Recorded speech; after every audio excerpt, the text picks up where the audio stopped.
Hi everyone, we're going to find the critical numbers for f and find the open intervals where f is increasing or decreasing and apply the first derivative test to identify all relative extremum, which is your min and max. So first thing I'm going to do is apply the first derivative test. So a derivative of sine is cosine, and derivative of cosine is negative sine. And then we have to solve, so we set this to 0 to find the critical numbers. I'm going to move the sign of x to the right side and divide both sides by cosine, and sine divided by cosine is tan of x. So that's going to happen at x equals pi over 3 and 4 pi over 3. So these are your critical numbers, and we're going to use that to find the open intervals where f is increasing and decreasing. So again, we had x equals pi over 3 and 4 pi over 3. And we're going from 0 to 2 pi.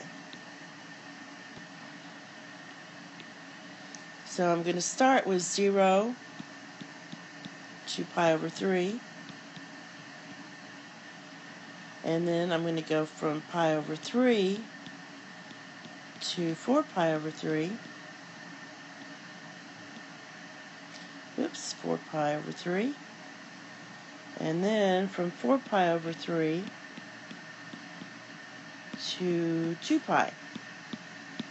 And then my derivative was f of x. The derivative of f is square root of 3 cosine of x minus sine of x.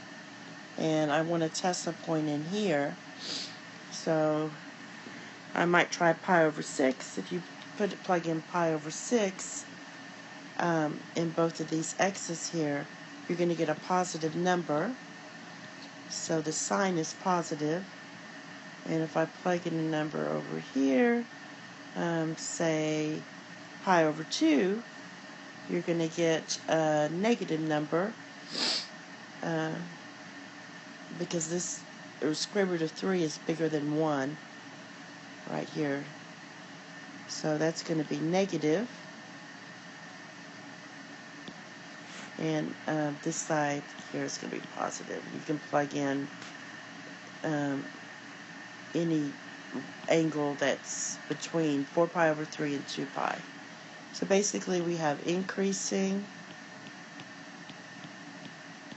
interval between 0 and pi over 3, decreasing from pi over 3 to 4 pi over 3, and increasing from 4 pi over 3 to 2 pi.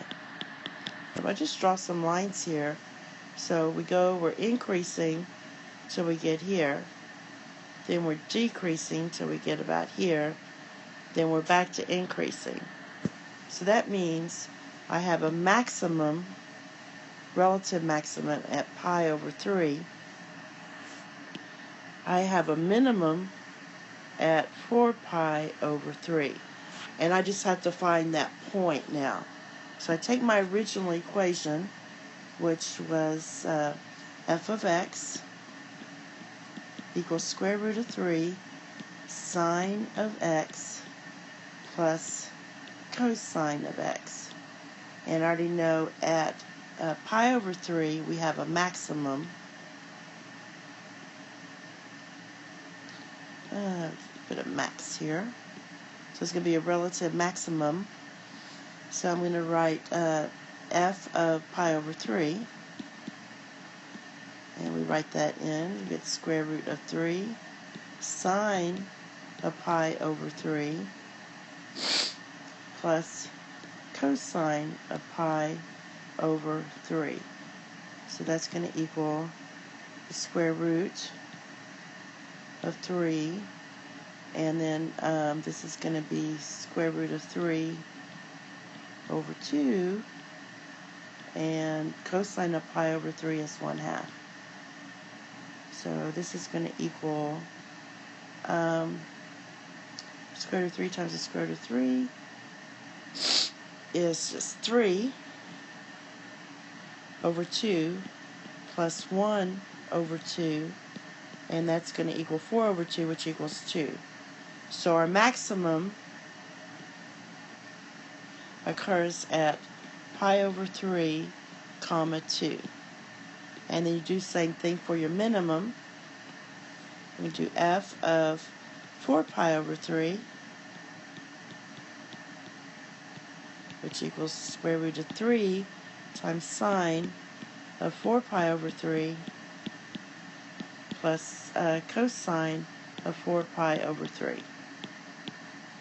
So it's going to be kind of the same thing. You're going to get square root of 3 times sine of 4 pi over 3 is square root of 3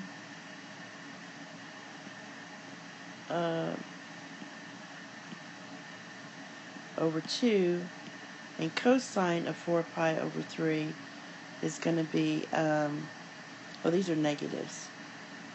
Sorry, it's going to be minus 1/2. So you're going to get negative 3 over 2 minus 1/2. That's going to give you negative 2. So our relative minimum, why do I put an m there? Okay, is going to be 4 pi over 3, comma, negative 2. And that's all. Thank you. Have a nice day. Bye-bye.